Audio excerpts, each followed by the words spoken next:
morning. Welcome everyone to In Living Colors with Millie Porcina. And today I have an amazing special guest. And I'm so excited because Octavius Gould, who actually is a really dear friend of mine now, in a sense, we grew up together. And so I have to say this starting off. He was a football player and he doesn't like the word jock. So I have to say it because he was voted the nicest male football player, you want to say? Jock. And in the school. So, which obviously goes with his nice smile. I remember seeing you, and I know you'd get off the bus. Did you play basketball with the guys? Yes. Sometimes that's what it was. Yes.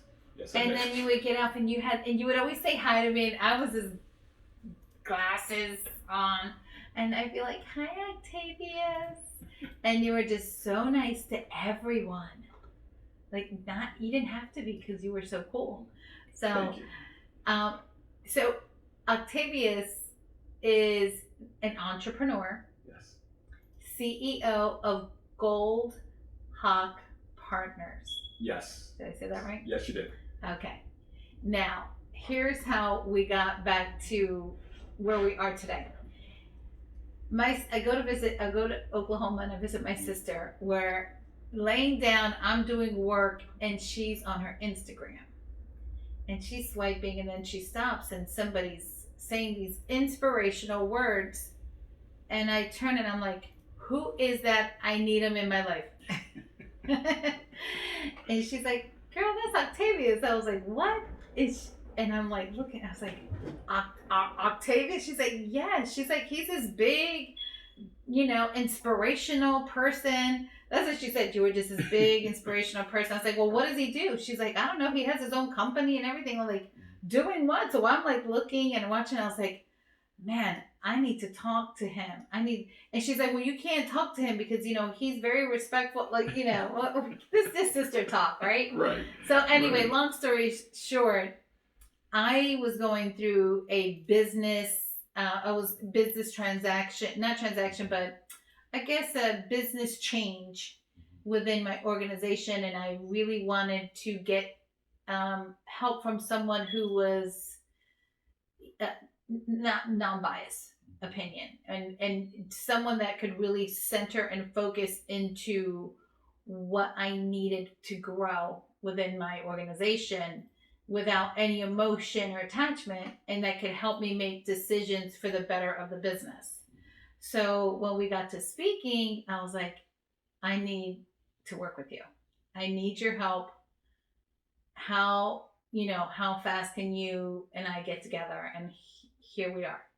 Exactly. And it's been, in a short period of time, my business went from, it was growing, but then we did a 360, definitely a 360.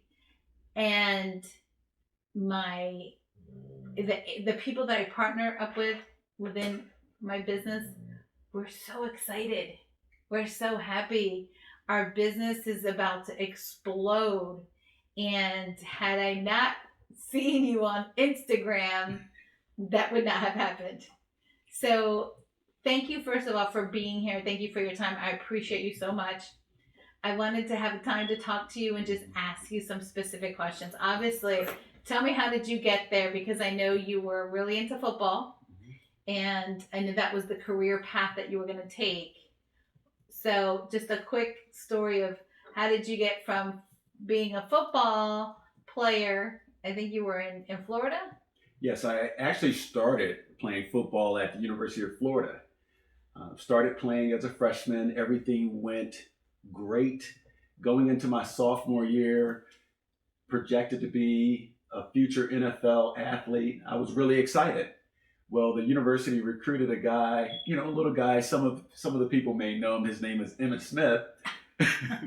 Oh, they only recruited Emmett Smith. Okay. Right. Who actually took my position, and we're great friends to this day. Does he need insurance? I'm quite sure he has it already, but I'll reach out to him. So Emmett took my position. I ended up transferring to the University of Minnesota, and I'm still projected to go into the NFL, be a multi-millionaire. And a year before getting drafted, I suffered a neck injury, which ended my career prematurely. Oh my God. And I found myself looking up at reality. Because as an athlete, or as a jock, as you call us, He's definitely a jock. Our reality is skewed a little bit. So I realized that I needed to look at a different path as it related to how I wanted to be successful. And I always had that entrepreneurial spirit. Even in high school, I'm thinking, go pro, make a lot of money, and own a business. That's crazy. So I just had to figure out. You're gonna own new sneakers or something. Oh, back then I was young. I was thinking nightclubs. Where can I get free alcohol or alcohol, right, unlimited exactly. alcohol? Where would people want to party? So I quickly pivoted and went into sales. Into the health club industry as a salesperson at Bally's Holiday Fitness Center. Did that for 6 months. And I saw someone walk in with a suit. And I said, I need to be him. So I walked up to the gentleman and said, what is it that you do? Because I wanted to know and figure out how I could get there. Right. And he told me he was a sales professional within the telecommunications industry working for AT&T. And he told me their competitor, MCI, was doing a lot of hiring and that I should look at becoming a salesperson. Within 2 months, I was selling for MCI as a telemarketer.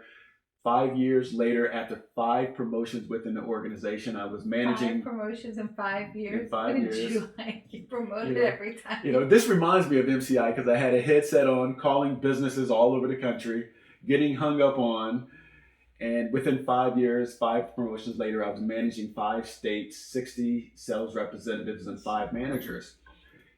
That led me to becoming a vice president of sales in corporate America. And unfortunately, I had worked for organizations where their executives teams were cooking the books. At the time, the U.S. government was taking over companies, committing financial fraud. Enron, MCI Telecommunications, which became WorldCom, Quest, and some other organizations. And when my organization went through that period of dealing with unethical behavior by the executive team, I took a step back. And I tried to ascertain what direction I wanted to go in because our competitors were being looked at by the U.S. government as well. And I said, I've always wanted to be an entrepreneur. Here's my opportunity. And with a cell phone, well, not a cell phone, I'm thinking cell phone, iPhones. We didn't have iPhones back then. But, we definitely didn't. And when we finally did, they were like this big. Yeah. Actually, an office phone. It probably caused cancer. Exactly. An analog phone, a fax machine, $500. And a dream and ambition, I started my recruiting firm, and within a month, we were profitable. That's crazy. So let me ask you this, because as it relates to, even with myself, you were able to help me you didn't make the decision for me, which was awesome, but you kind of dissected things that, needed to be changed. And then you basically just asked me very pointed, specific questions as to, especially when you're thinking about an entrepreneur, how do you want your business to be run? People make decisions for their business based on the business, not on emotion. Right. And a lot of times as entrepreneurs, it is emotional because it's our business, it's our baby. Like, we brought this. I mean, I'm La Familia. No one's taking La Familia away from me. Okay? Exactly. But to be able to make decisions not based on my emotion, but based on, what's best for the interest of the company, of the clients, of, the employees. How do you help people navigate that? Great question, Millie. I was in the trenches, in sales, and as an entrepreneur, facing some of the same challenges that entrepreneurs, small business owners, and individuals like yourself are facing today. So I'm battle tested. But more importantly, one of the things that I was able to understand quickly as an entrepreneur is that you are the CEO of your business. You are the CEO of your life, and you have to act accordingly and have a mindset of a leader. A lot of entrepreneurs, they're operating a business from the perspective of a salesperson. It's all about generating revenue and generating sales. And they lack the business acumen to understand that at the end of the day, they're a CEO of their business first. And they have to be fundamentally sound as that business professional. And at the same time, wear multiple hats where they're selling to and focusing on business development. And with that being said, you have to approach it from the perspective of leadership. And leadership is all about allowing someone to understand their self-worth and their personal value and the abilities that they have within themselves, and inspire them and empower them to be great.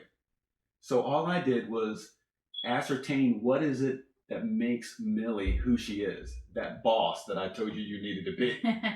And I just empowered you to look within yourself, to realize your greatness, start to put together a plan, and then do the one thing that many small business owners, entrepreneurs, and even corporate executives fail to do: execute on that plan. Well, I definitely executed. Yes, quickly. Quickly. And strategically. Well, that was with your help. But also, I definitely feel more empowered, and I believe more in my business and in myself, which is something that we tend to lack. Once we get to a certain place in our businesses, we become stagnant, or we don't feel like, what's the next thing? What do we have to offer? And sometimes it's not that we have to do something bigger and greater. We just have to stay consistent in what we're doing, which with you was, marketing, putting up those ads, and you're really on top of it, like, hey, did you get your ads put in? You did your advertising. So it was so helpful and beneficial. So what would you, because, we're in the business of hiring people to become entrepreneurs. And like me, I never owned a business before. So now I'm looking at bringing on people to teach them what I do to have a very great income. You can go from being broke to making six figures in your first year. So it's, numbers don't lie. So it's definitely something that's true. Anyone out there can, look at my numbers, watch the other videos. What do you say to someone who is thinking about doing, joining our team, but they're like, well, especially women and minorities, we're used to being told how much we're going to make, right? What we're worth financially. Because if I go for a job interview, I'm a woman, they're not going to pay me the same amount as they pay a man. And if you're a minority male, you're probably not making the same as you would, anyone else in the company. So that's my target. That's the people that I want to say, hey, you don't have to put limitations, and you don't have to let anybody else put limitations on what you're financially worth. What advice could you give them as to how they can start to believe in themselves, or how do they go about becoming this entrepreneur? The first thing is understanding that there's not anything that I'm necessarily going to tell them. Okay. What I'm going to do is ask questions to ascertain what is important to them. What is their purpose? Have they found their purpose? One of the things I've learned over the course of 24 years in leadership as an entrepreneur and as executive in corporate America is that everyone's hot button is different. Some people are motivated by money. Other people are motivated by success. Others are motivated by freedom and being able to have greater work-life balance, to do the things with their family and with their kids to create special moments. So the first thing is really ascertaining what is it that's most important to that person. Is it that financial freedom?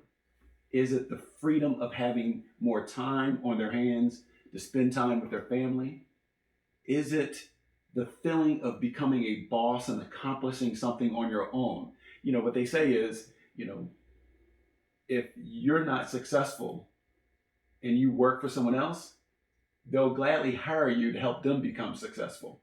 So it's very important for people as they look at this opportunity to truly understand the overall success that they can have.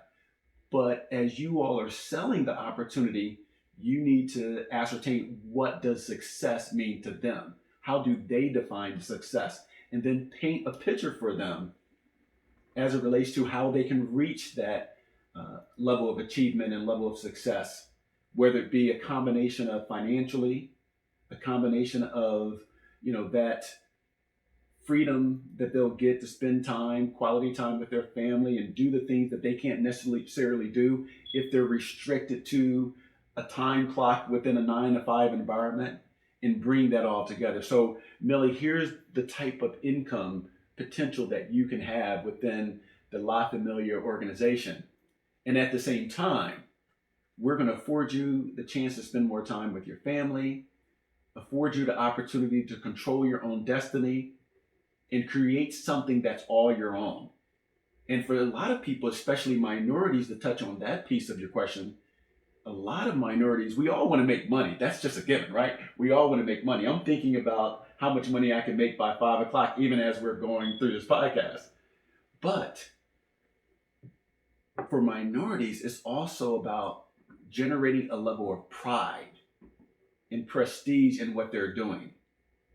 And by allowing them to develop a business of their own that's also profitable and generating income for them, it creates a level of pride that you normally only find when you get a college degree and you're one of the first members in your family to go through a university and get that diploma, or you become extremely successful in a way that differentiates you from other entrepreneurs and your peers.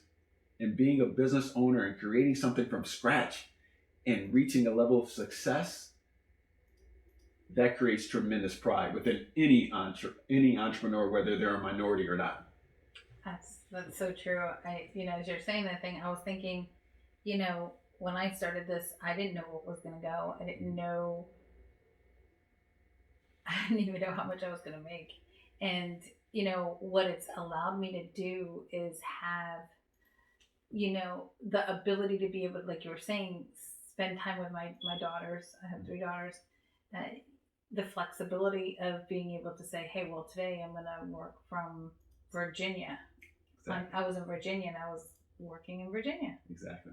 I can go anywhere I want and help families, provide for my own, and give them the life that they deserve, honestly. Because I think one of the things that, from my background, I had a very humble background in terms of my parents, and my dad always used to say, just, go to school, just get a good job, and, find a husband. And all of that was like, no, none of that worked out.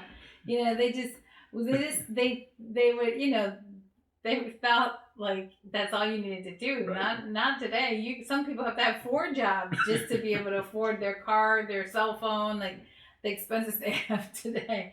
But being able to be in a position where not only do I have enough to provide for my family, but also helping others. Exactly. Being able to give it forward and hiring who I want to work with.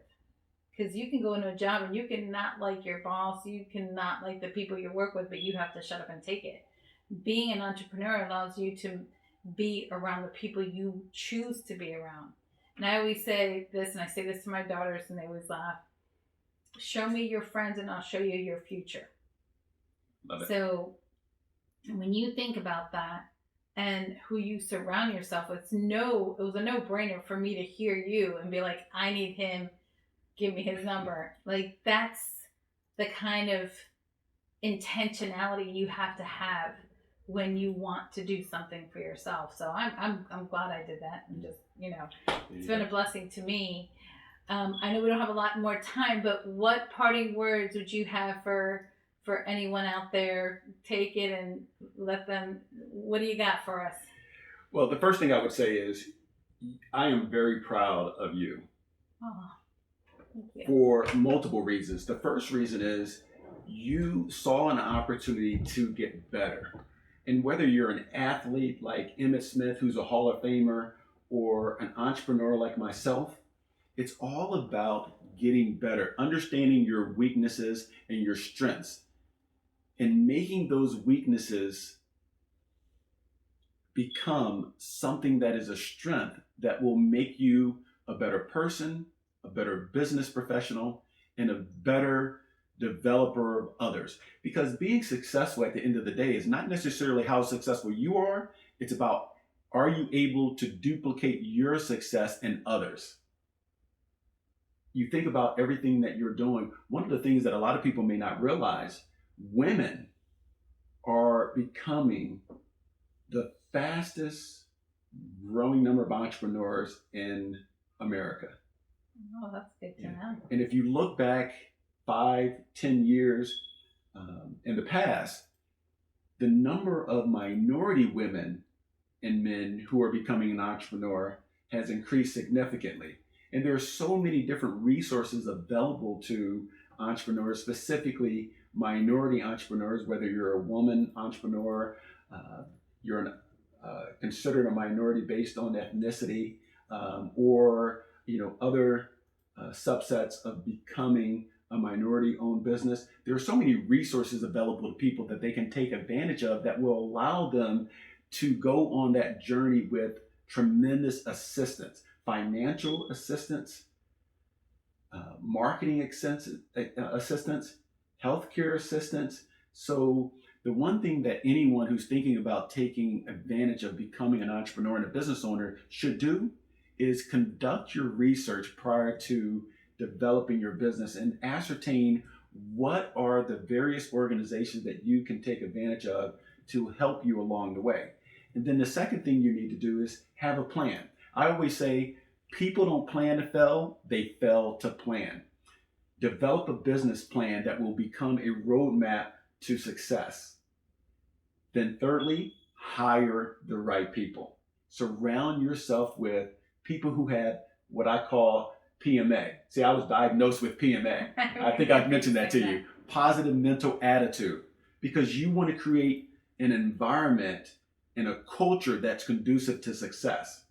And sometimes we get caught up in the hustle and bustle of the day. When we're going through that recruiting or interviewing process, we forget we have to hire talented people, but also people who will fit within the culture that we're trying to develop. And then something that majority of the entrepreneurs and small business owners that I've coached over the years fail to do when their business is not successful, you have to execute on your plan. It's one thing to have research, a business plan, and all of these great ideas, but you have to be a boss. And a boss isn't driving a Lamborghini or a BMW. A boss isn't going to Italy on a nice trip. A boss is all about handling your business, being successful, being profitable, helping others go down the same path so that they can be successful and duplicate the tremendous success that you've achieved. And that's all about being able to execute on your plan. And not everyone can do that. You've successfully done that by being open to bringing in someone that can help you open your eyes to your greatness. Thank you. I will say this: the company has such a tremendous. The president of the company, Sean Mike, created such a tremendous platform for anybody to follow, and anybody can do this if they choose to. The way everything is set up, it's simple. You go get your license, you buy some leads, you help a couple families, and then that's it. Where then when it's sometimes we don't allow the people that are closest to us to give you, the direction, or perhaps it's not the direction that you feel that you need to take. So, which is why you came in and helped me with that. But knowing that I could afford to do that, and knowing that that's available to me was key, because the business that we're in is probably one of the easiest and fastest way to start making an income for your family, which is you get a license, like I said, purchase some leads. Those leads, if somebody fill out the form, they want you to call them. So you don't even cold call. They put their information and they want you to call them, and then you just help them. You help them with some life insurance, and so it's that simple to start this kind of business. Now becoming to the next level is watching and following and doing and executing, like you said. So with that, Well, you have one last parting words, anything? one of the things that I wanted to end with, and piggyback off of what you're saying, what you all do as it relates to life insurance is one of the most important purchases that any human being will ever make in their life. Yeah. So on top of making money, on top of having financial freedom and the time to spend with your family, at the end of the day, you're doing something incredible. You're helping families, you're helping people create a foundation for their children that will allow them to have security.